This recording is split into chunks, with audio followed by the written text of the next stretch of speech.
Taste the Daily.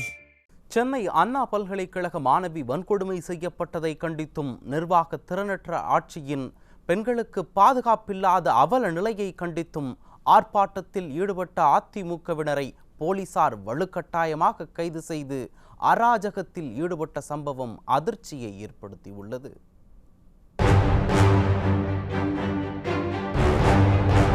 Chennai கிண்டியில் உள்ள அண்ணா பல்கலைக்கழகத்தில் திங்கட்கிழமை இரவு ஆண் நண்பருடன் பேசிக் கொண்டிருந்த இளம் பெண்ணை மிரட்டி வன்கொடுமை செய்த சம்பவம் இந்திய அளவில் பேரதிர்ச்சியை ஏற்படுத்தியுள்ளது.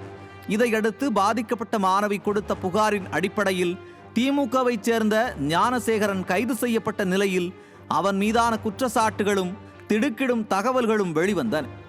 இந்த நிலையில் மாணவி வன்கொடுமை செய்யப்பட்டதை கண்டித்தும் திறனற்ற ஸ்டாலின் அரசை கண்டித்தும் சென்னை அண்ணா பல்கலைக்கழகம் முன்பு அதிமுக முன்னாள் அமைச்சர்கள் ஜெயக்குமார், பா. வளர்மதி, கோகுல இந்திரா, அதிமுக முன்னாள் எம்பிக்கள், மாவட்ட கழக செயலாளர்கள் VN Ravi, KP Kandan, MK Ashok, Venkatesh Babu, செய்தி தொடர்பாளர் சசிரேகா உள்ளிட்ட அதிமுகவினர் திரண்டு நிர்வாக திறனற்ற ஸ்டாலின் அரசை கண்டித்து முழக்கங்களை எழுப்பினர்.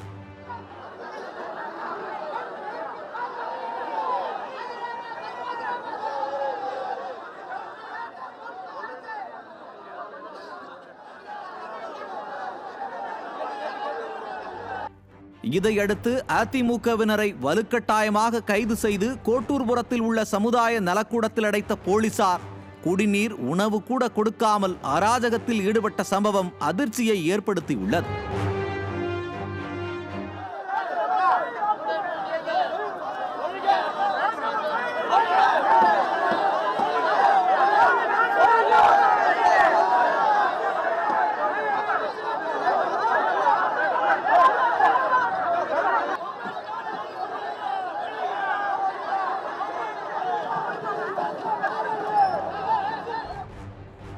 இதைத் தொடர்ந்து சென்னை கோட்டூர்புரம் சிக்னல் அருகே அதிமுக மாவட்ட செயலாளர் தீநகர் சத்யா உள்ளிட்ட அதிமுகவினர் பாலியல் வன்கொடுமையை கண்டித்தும் ஸ்டாலின் அரசை கண்டித்தும் போராட்டத்தில் ஈடுபட்டு கண்டன கோஷமிட்டனர்.